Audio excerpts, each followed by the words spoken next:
682 Jefferson Avenue. This is the apartment building that sent me on my journey to discover the truth on what was happening in Bed-Stuy, a place that I've called home off and on for 30 plus years. Being a native New Yorker, I've had the opportunity to live all over the city, as well as the country, from California to Alaska to Iowa, just to name a few. I've also spent time living in Queens, as well as short stints in the Bronx and Manhattan. But Brooklyn was always where my heart is. One spring afternoon, on my way home from work, a few doors down from the apartment building where I live, I was approached by a young, hip-looking white guy. He looked to be somewhere in his mid to late 20s. He told me he had an amazing proposition for me. I immediately said to myself, I wonder what this is. He asked me with a bit of urgency in his voice if I knew who owned the aforementioned property, that being 682 Jefferson Avenue. I paused for a moment, but I responded that I did know the owner.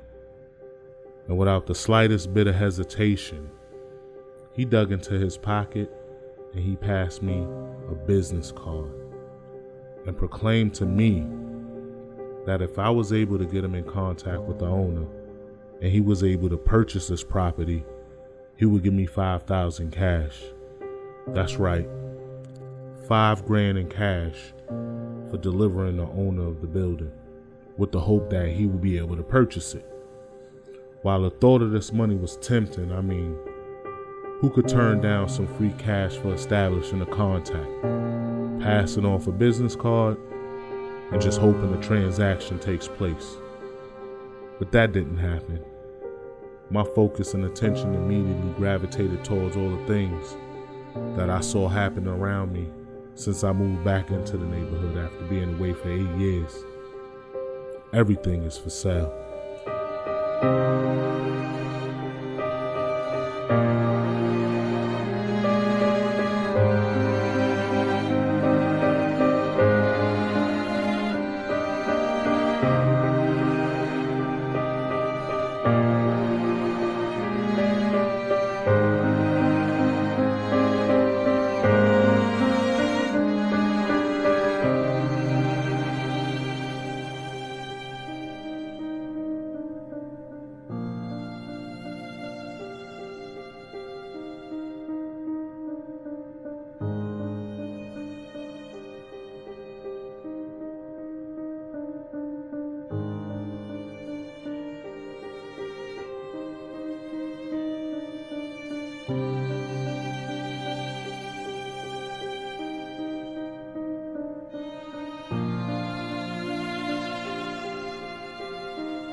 When I say everything is for sale, I mean everything.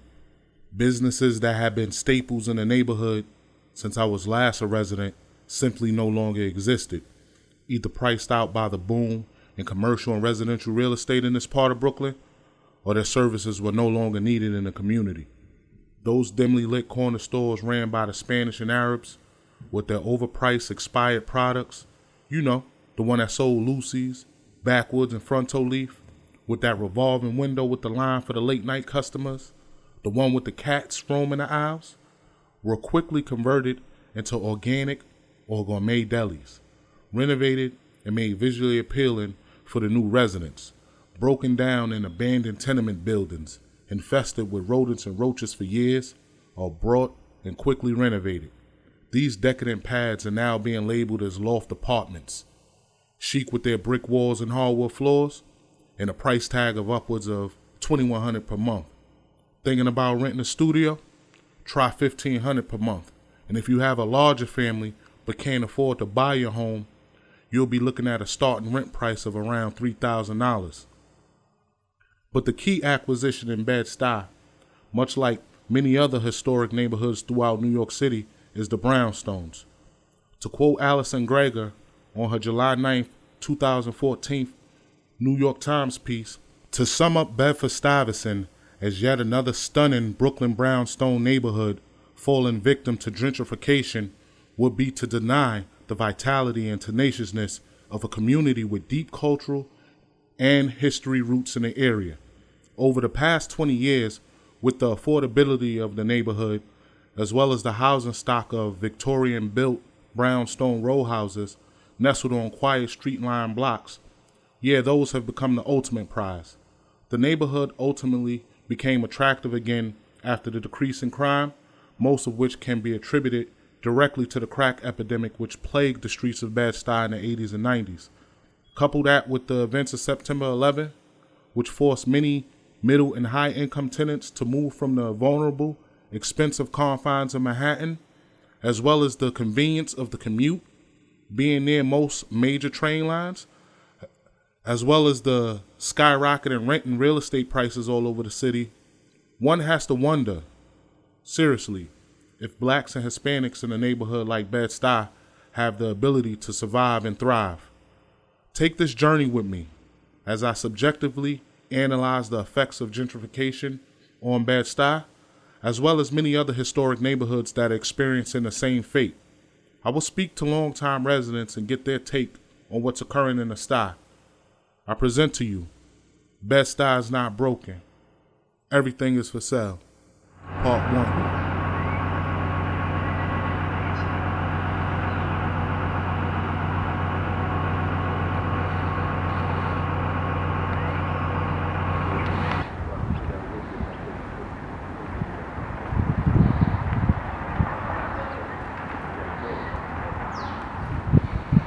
Oh boy, you know, So, and the reason that I tell you that is this house right here, right on Tompkins Avenue and Halsey Street in Bed-Stuy, Brooklyn, they want how much for that? 1.7.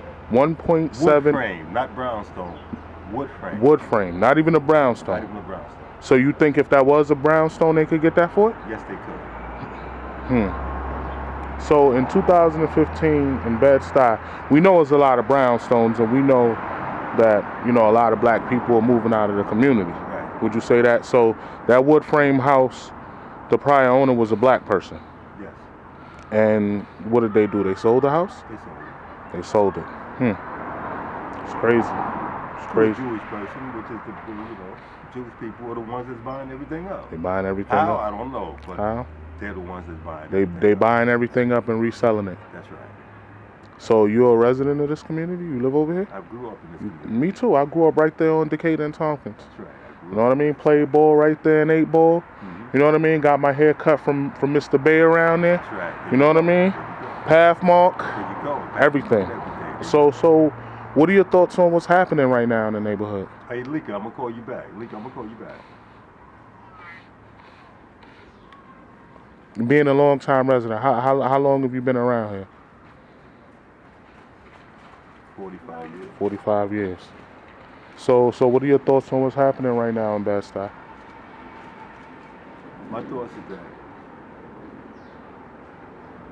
the people that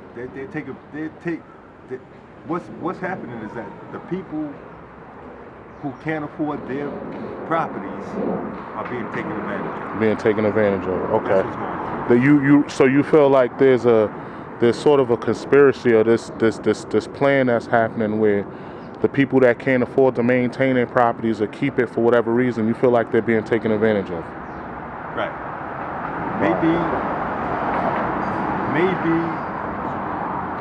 not by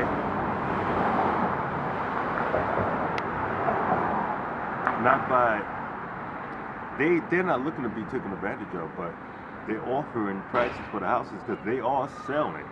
Yeah. And for the most part, they're not getting the worth what the true price. The true value of it is. The true value of the building. Okay. So you feel like from an economic standpoint, them probably not being as educated financially, they're basically getting taken advantage of by these banks or these lenders or whatever, because we understand already that the property value around here is skyrocketed. That's right. And we could point to a lot of reasons why. But with this being such a hot and upcoming and I guess trendy neighborhood, right. You think banking institutions are playing a huge role in it? Oh yeah, of course, no doubt about that one. Okay. So this is where you live? Not to be in your business. I don't. This is the way you might as well say I don't live here, but I live here. Okay, and this is like your family's property or something? Yeah. Okay, so I'm pretty sure that they've gotten a lot of offers. Oh yeah, they've got it.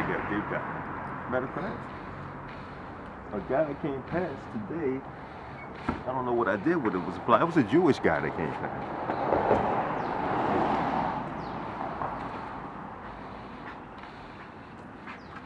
With this.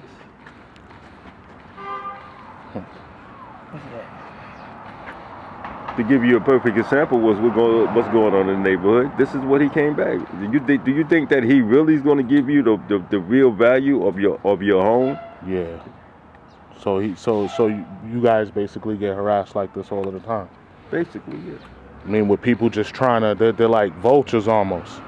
Yeah, they call you on the phone every day. They send papers every day. They send papers.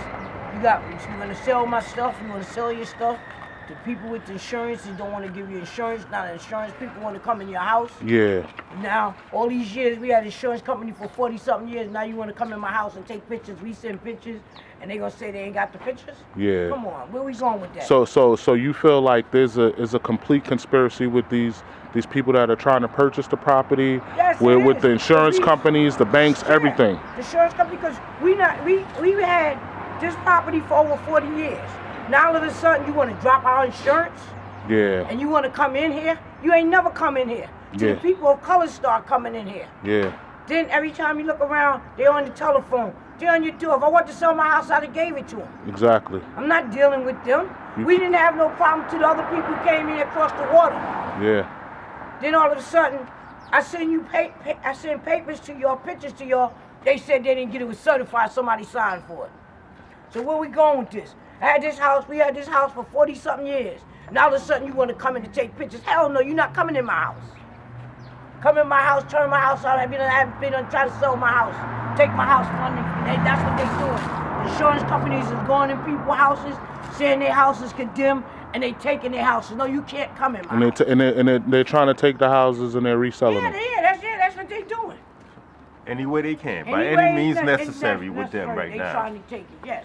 And for the most part, if you ask me, and I'm gonna keep it real, for the most part, it's mostly done by probably these type of people. The Jews. Yeah, it's the Jews. So the Jews here every day. They here every day. They come over here and look in this yard over. This yard ain't bothering y'all.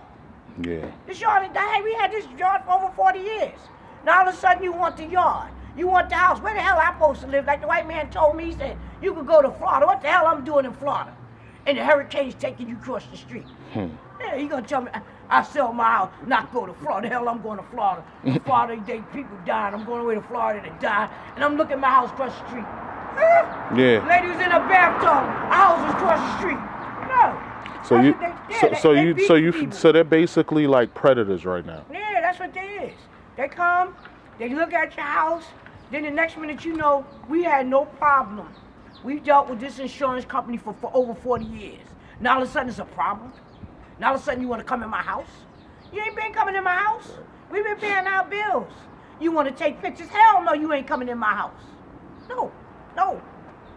Wow. And I wonder what type of people those insurance company people are. I wonder what type of company that is. How you have insurance for 40%? It just crosses my mind of what type of people work in that place and actually own I mean, it's obviously that a lot of black people in this community are dealing with some predatory shit from all different directions. And they getting beat. They getting beat. The guy down there got a place. They still nagging him. A friend of mine's mother, they trying to throw them out. They're 85 years old. What's the last price you heard on that house right there for 8 months? Was 700, what's that, 7 million, whatever it is? 1 point. And this is not even frame. To live in a place here, a studio costs you $1,300. Where we get this kind of money? Yeah. We don't have that kind of money. We don't have money like that. We barely making it. Half of the people is in the shelter with jobs. And they come down here. If Jews want some, go take care of them people that's over there that need houses. They all up in here all day long trying to get what we had. We had this.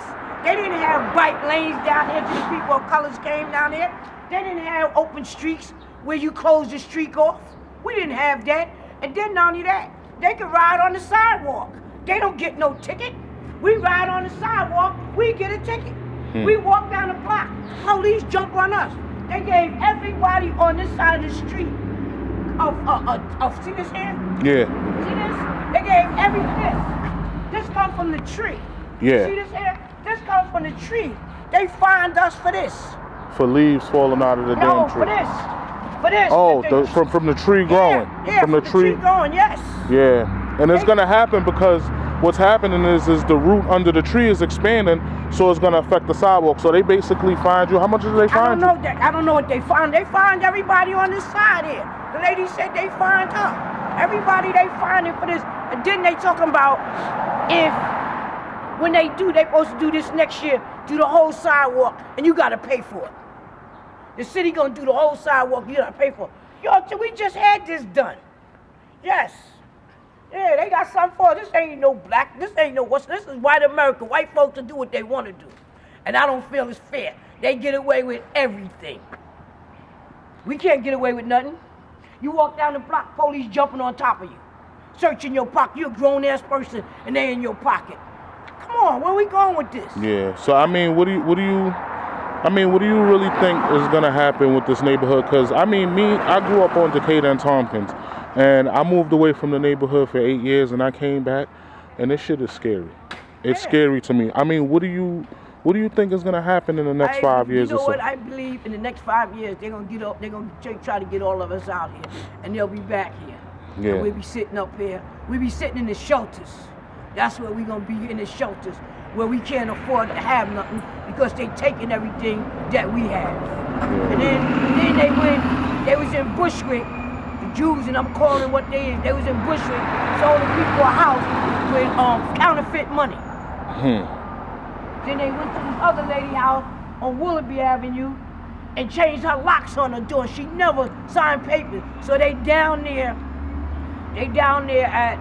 over in Manhattan. Just like the lady called me for this lot here. They want to know who owned this lot. My father owned this lot. It didn't belong to this other Paul. This belonged to this Paul, my father. Yes. So why is y'all running to see who owned this here lot? Yeah, they want to build something up right here, huh? Yeah, we can build our own stuff. Yeah, they want to take this, and that's a lot of space. That's prime space right there. They'll have another house up in the middle of that. Yeah. Then they gonna offer us. They offer me what? $300,000 rent fee. $300,000 by the time you pay rent. The end of the year, you broke. You be sitting. But I don't understand. Why do they think people will want to sell their houses and move out and do what? Rent? Or what? Move out of state? Why do people have to do that? I mean, this is, we know Bed-Stuy, in the 20s or whatever, it was a white neighborhood. They moved out and the neighborhood became poor. Yeah. But at the end of the day, you still had a lot of black ownership in the neighborhood. Yeah. You still had a lot of black businesses in the neighborhood, and they will always thrive. And this community has always been poor, but it's been a lot of great things that have come out of it. Then they took the name, was supposed to be Bedford Stuyvesant, they would do it Bedford Heights. Come on, this been Bed-Stuy. Stuyvesant Heights, this been Bed-Stuy for years. Yeah. Just like the man that had the store around the corner, right? The black people wouldn't sell to him. They sold to the Jews. They put the man out, locked the cat up and everything inside there. You had to get, you know, people had to protest. Yeah. To get it stuff. So all what we had here, they taking it. And they going undercover and they down there in housing, seeing who's dead to take their property. They think every black person is stupid, but they not. So you think that the people on the forefront of this shit is the Jews? Yeah, that's who it is. They didn't come past DeKalb Avenue. Nobody else. Yeah. They didn't come past DeKalb Avenue. They didn't come past Park Avenue. Now they got everything. They got all housing and everything. They didn't come past Flushing Avenue. They went to Park Avenue. That was it. Now you come around here, you see them. They all up in here. They own the buildings over there. Take care of your people that's freezing over there in the country. Yeah. But you all sitting up here trying to throw us all out. We don't have nothing. We barely got what we got. Yeah. Y'all knocking on our door. Where the hell we supposed to go with the little money you giving? Plus they robbing people. They not even giving people their money, all their money.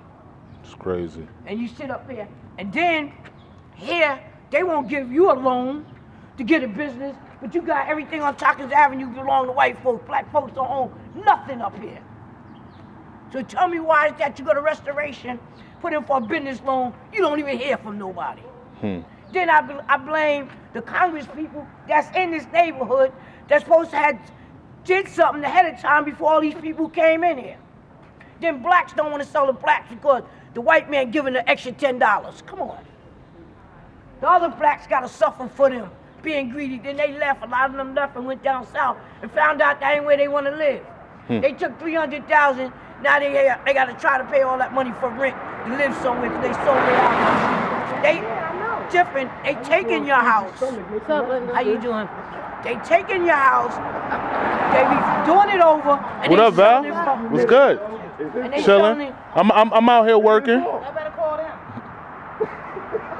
Yeah, you know, they sit up here, they buy your house, right? Like that house there, for example, right? Yeah. That house there went for no money. Look how much she wants, 1.7. But you done bleached somebody for their house, made them get out their house, and look what you selling it for. Who could afford to live in there? But people of colors, we can't afford it, and they're not gonna sell it to us.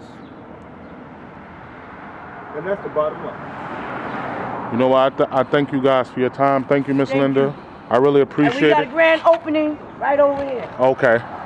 This is The restaurant? January January 2nd? 2nd or the January 9th. Okay, and that's black owned. Black owned. That's beautiful. That's beautiful. We definitely. Thank you for watching Bed-Stuy is Not Broken. Everything is for sale. Part 1. With the dialogue that I've had with numerous members of the community, I think it is imperative that we continue to discuss all elements of gentrification, which is taking place in Bedford Stuyvesant. Based on the conversation that I had with Miss Linda and Lester, some of which did take place off camera, it is clear that there are many underlying elements that need to be discussed in reference to gentrification. Are major financial institutions playing a role in capitalizing on the influx of white people that are migrating to Bed-Stuy and its surrounding neighborhoods? Are greedy Jewish power brokers and property brokers preying on unsuspecting black homeowners, hoping to lowball them and undervalue their property with the hope of obtaining it and driving up the price for the sake of profit? What role are black homeowners playing in allowing gentrification to take place? It is obvious that people of color are losing property, which can be equated to equity in this community. And based on the statistics, the number of black homeowners in Bed-Stuy will continue to dwindle. Ultimately, race plays an important part in this discussion, and unlike our white counterparts, people of color have always been willing to accept and integrate others into our communities. But what happens when integration becomes detrimental to us? What happens when integration becomes detrimental to the communities which we built and thrived in for decades? There are many questions that still need to be asked and many answers that we should seek when it comes to this discussion.